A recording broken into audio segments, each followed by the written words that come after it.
मेरी माताओं बहनों को भी सबको जय जोहार। आज भारत आदिवासी पार्टी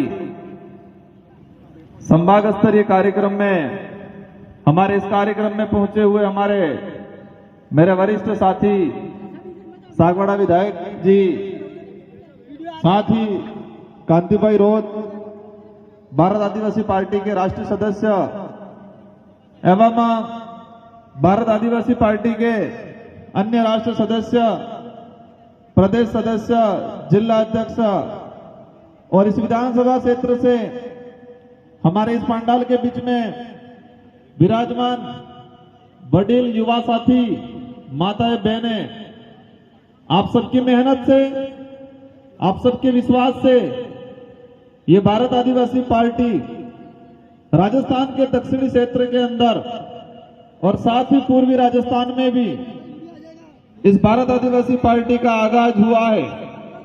और इस भारत आदिवासी पार्टी के आगाज होने के बाद यहां की जो राष्ट्रीय पार्टियां और राष्ट्रीय नेता हैं, इनकी नींद हराम हो चुकी है। मैं मेरा वक्तव्य शुरू करने से पहले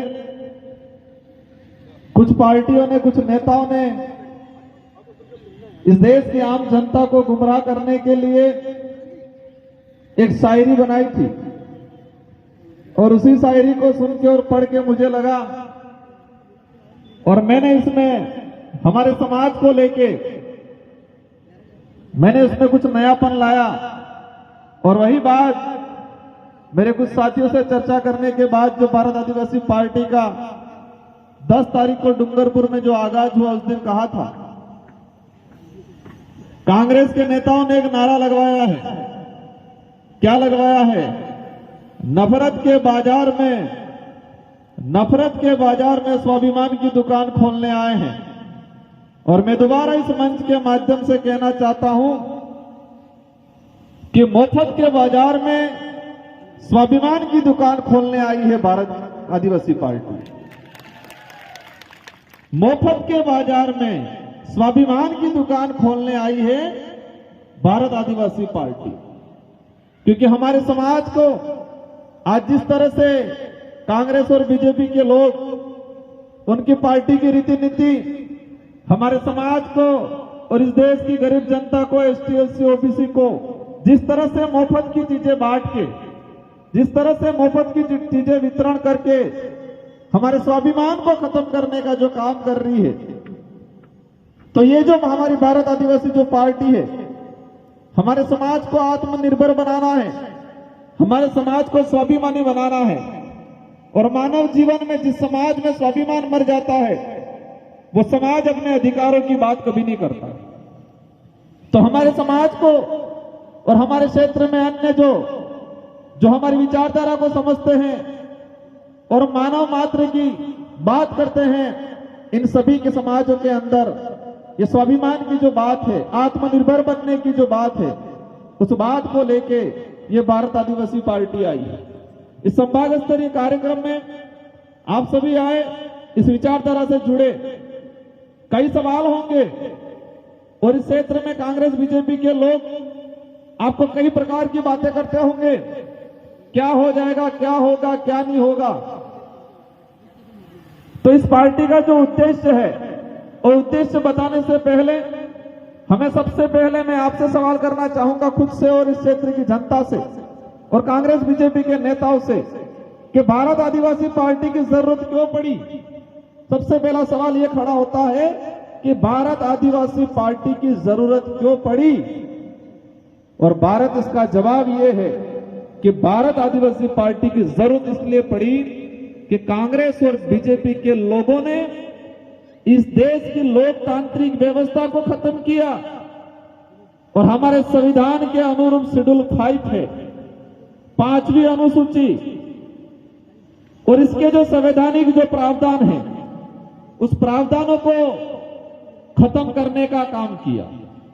अब हमारे जो बेचारे अनपढ़ जो लोग हैं, इन लोगों को कांग्रेस बीजेपी के लोग ऐसे गुमराह करते हैं कि ये लोग तो 5वीं पास को नौकरी लगाने की बात करते थे। अरे उनको कहना चाहेंगे, उनको तो कह के थक गए हम।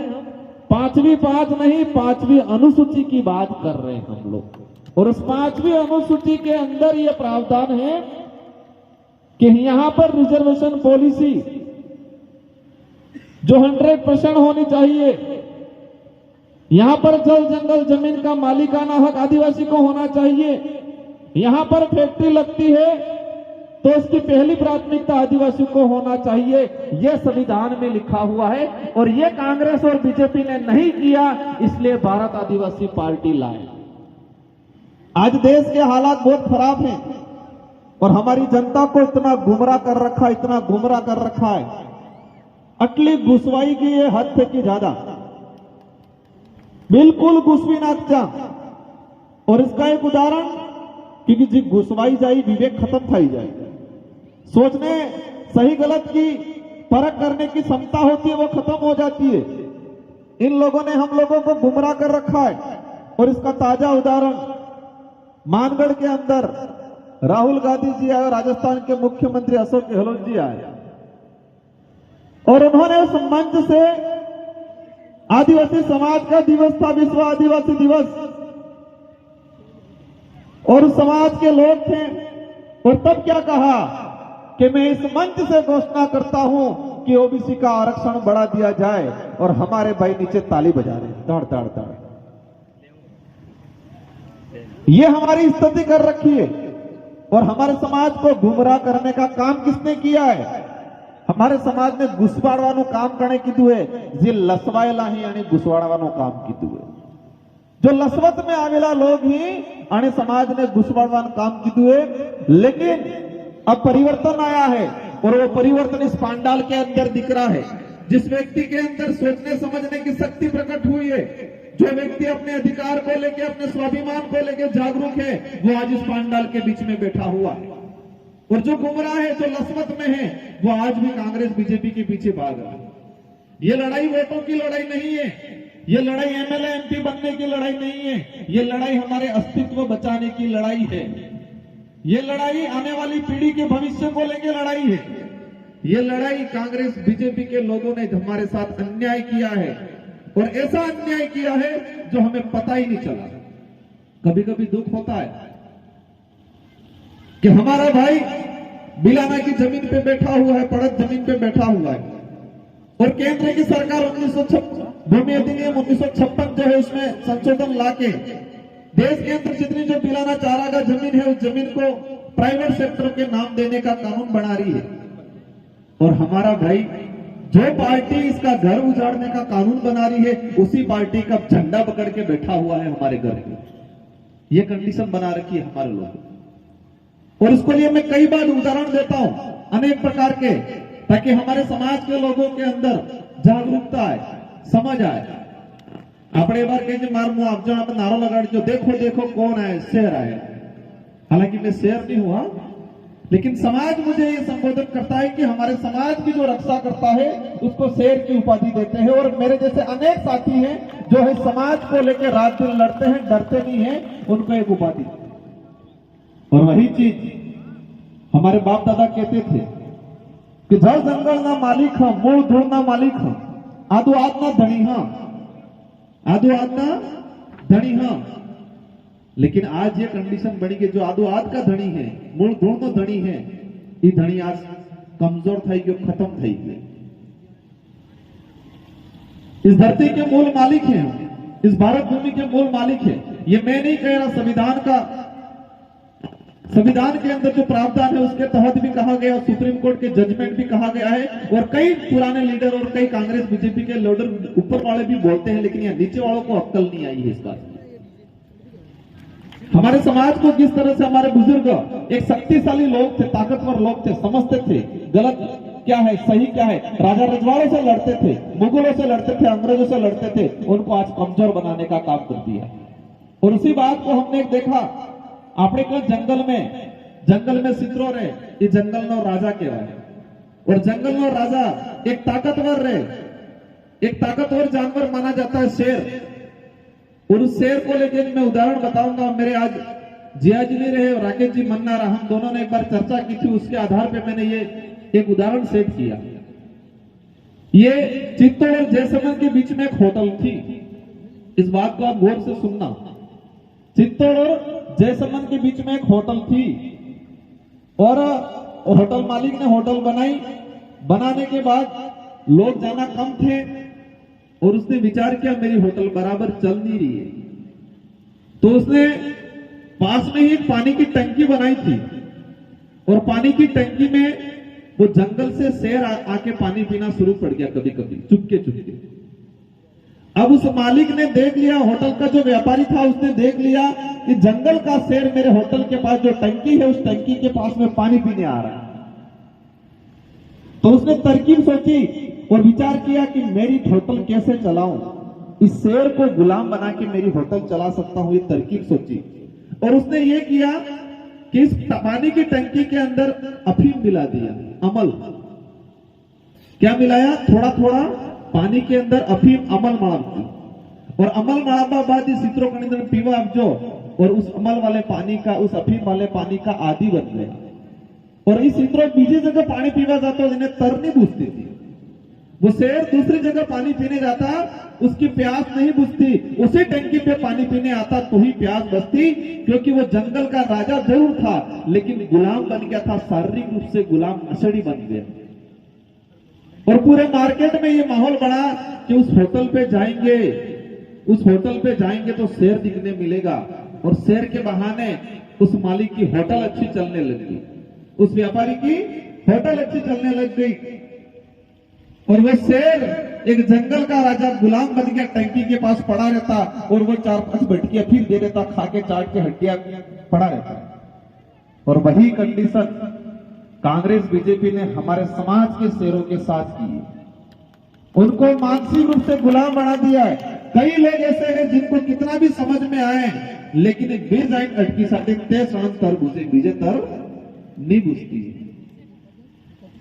तो हमको, हमारे समाज के बुजुर्ग लोगों को इस तरह से एक शेर जो जंगल का जानवर था, एक राजा था, उसको उस होटल के व्यापारी ने उस होटल चलाने के लिए मानसिक रूप से, शारीरिक रूप से गुलाम बना दिया। यही कंडीशन कांग्रेस बीजेपी ने हमारे समाज के अच्छे लोग थे उनको इस तरह से गुलाम बना दिया। तो ऐसे लोगों को समझना है, परखना है और उनको भी समझाना है तुम्हारा तो समय गया लेकिन आने वाली पीढ़ी का खत्म मत करो। अब ये कहते हैं हमको लड़ना है, एकजुट होना है, लेकिन एकजुट कब होना है? एकजुट लोकतांत्रिक जो व्यवस्था है, उस लोकतांत्रिक व्यवस्था में 5 साल में एक बार अवसर आता है और वो वोट जो देना है हमें, वहां पर हमको एकता दिखानी। आज कई बार ये हो जाएगा, वो थैली वाली सरकार कहेगा वो कहेगा हमारी सरकार ने आपको आटा दिया, हमारी सरकार ने आपको मिर्ची दी, हमारी सरकार ने आपको हल्दी दी, तेल दिया, और क्या चाहिए? भाई कहेगा हाँ हंसी बात और हुई। अब पर मैं पूछना चाह रहा हूं, वो थैली मिली तो उस थैली ताकतवर है कि अंदर सामान है वो ताकतवर है? क्या ताकतवर है? भाई ये कह रही है थैली ताकतवर है। वो थैली ताकतवर है कि अंदर जो सामान है वो ताकतवर है? सामान आपके 4 दिन चलेगा लेकिन थैली को इतना कंपनी वाले ने इतना मजबूत बनाया है कि 1 साल तक उस थैली को कुछ नहीं होगा। वो इसलिए बनाया है कि आपकी नजरों में बार बार वो थैली दिखे और थैली पे जो फोटो है वो फोटो दिखे, ताकि आप मानसिक रूप से गुलाम बने रहो। ये तरकीब सोचिए उन लोगों ने, और यही हो रहा है। चुनाव तक मिलेगा 2 महीना और 2 महीनों के बाद हम भूल जाएंगे, खत्म हो जाएगा और ये लोग वापस खत्म कर देंगे हमको। अभी ये एकता बनाए रखनी है। और आज कई लोग कहते हैं क्या हो जाएगा, 3-4 विधायक निकल जाएंगे, 5 विधायक निकल जाएंगे। मानते कुछ नहीं होगा, लेकिन नेशनल मीडिया और स्टेट मीडिया और पूरे देश की निगाह ये होगी कि 2023 में राजस्थान की सरकार किसकी बनेगी, ये आदिवासी समाज तय करेगा। ये खबर छपेगी, राजस्थान की सरकार किसकी बनेगी, कौन बनाएगा, वो आदिवासी समाज के लोग तय करेंगे। ये मैसेज जाएगा और ये मैसेज भारत में ही नहीं पूरे विश्व में जाएगा, और पूरे विश्व में जाएगा। हमारे समाज की एकता, हमारी ताकत बनेगी, हमारी वैल्यू बनेगी, और इस ताकत को बरकरार रखना है। हमें बहकावे में नहीं आना है। हमारे बड़े बुजुर्ग कह गए कि खेती ने टाइम अड़ी दाड़नी खेती 12 महीना खोगा इनकी, अड़ी दाड़नी खेती 12 महीना खंगा। टाइम माते और जुई जासी ने बीज अगर पेरंगा तो 12 महीना खंग आई, हमारे बुजुर्ग कहते। और सही बात है, हमारे बुजुर्ग सड़ा हुआ देखते हैं, मैं बाबा किधर चढ़ रहा है, और तुरंत हाथ पलाता मक्की में बीज तैयार करता है। और वही देसी बीज टाइम पे गाड़ी दाड़ा में करी दीता तो 12 महीना खाता। लेकिन ये बार होता ही कि सरकार ने भरोसेदार दे के थोड़ा करदा, सरकार बीज वितरण करें और बीज अपने फर्स्ट क्लास आवे कि पसी दाड़ा तक नहीं उगतू है, ओके। और जिसने वो टाइम में संभाला, बीज है वो जुई जासी ने जांच परख करके उस बीज को जमीन में नहीं डाला तो इन्हें सोरो पकड़ो वगर रही, इन्हें सोरो पकड़ो वगर रही, उसकी मक्की नहीं होती है। और जिस व्यक्ति ने अपना देसी बीज है और सही समय पे जांच परख करके बीज को अगर जमीन में रखा है तो वो उसकी फसल पक जाती है और 12 महीने सुधर जाते हैं। और वही बात लोकतंत्र पे लागू होती है। 5 साल में एक बार समय आता है और उस एक बार के अंदर आपने फ्री का पुटिया कहां मिल रहा है, फ्री की खजूरें पुटिया कहां मिल रही है, फ्री की नमकीनें कहां मिल रही है, वो तय करके वो लेके आपने वोट दे दिया तो जिंदगी, आने वाली पीढ़ी की जिंदगी खराब हो जाएगी। खेती में तो 12 महीना से बढ़ेगा, लेकिन लोकतंत्र में 5 साल में एक बार अवसर आता है, उस समय हमने फ्री की चीजें देख के अगर वोट दे दिया तो आने वाली पीढ़ी गर्त में चली जाएगी। और उस समय आपने सही परख करके सोच समझ के उस टाइम के 2-3 दिन का जो समय रहता है, पिक समय, उस समय में आपने विवेक का उपयोग करके तरीके से अगर वोट किया तो आने वाली पीढ़ी का भविष्य सुधर जाएगा। ये ध्यान रखना है हमको। आपने खुद ने देखा होगा दारू कब बिकता है, दारू को कब बांटते हैं ये लोग, चुनाव से 2 दिन पहले, चुनाव से 1-2 दिन पहले। लेकिन मुझे उम्मीद है कि इस बार इस दक्षिणी राजस्थान की जो जनता है, आदिवासी बाहुल्य के हमारे जो लोग हैं, वो राजस्थान कांग्रेस और बीजेपी को यह जरूर एहसास कराएंगे कि ये जनता अब बिकने वाली नहीं है, ये जनता टिकने वाली जनता है, ये एहसास कराना है।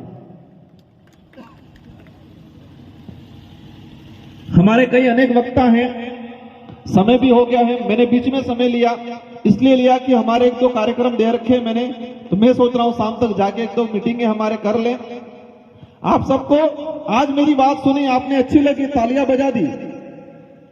मेरी बात सुनी आपने और अच्छी लगी, तालियां बजा दी, लेकिन घर पे जाके वो गुमराह करने वाले वापस आ गए, वायरस वापस नहीं घुसना चाहिए। जो एंटीवायरस आज डाला है उस एंटीवायरस को बराबर फिट करके रखना, और जब चुनाव का समय आए उस एंटीवायरस के आधार पे ऐसा बटन दबाना है कि मशीन भी थोड़ा डगमग हो जाए। और ये आवाज सिर्फ अशोक गहलोत और नरेंद्र मोदी तक जाए, ये एहसास कराना है। इस बार एकता दिखानी है, उन लोगों को एहसास कराना है। ये हर तरफ से करेंगे, पैसा डालेंगे, दारू डालेंगे, हर प्रकार का लोग लालू डालेंगे, लड़ाई करवाएंगे, जेल में डालेंगे। डरना नहीं है, ये लड़ाई अस्तित्व की लड़ाई है, स्वाभिमान की लड़ाई है, हमारे हक अधिकार की लड़ाई है। और ये लड़ाई हम तब सब मिलकर लड़ेंगे। और इस बार राजस्थान में सरकार किसकी बनेगी, आदिवासी समाज तय करेगा। इन्हीं शब्दों के साथ आप सबको धन्यवाद, आभार। जय जोहार, जय भारत।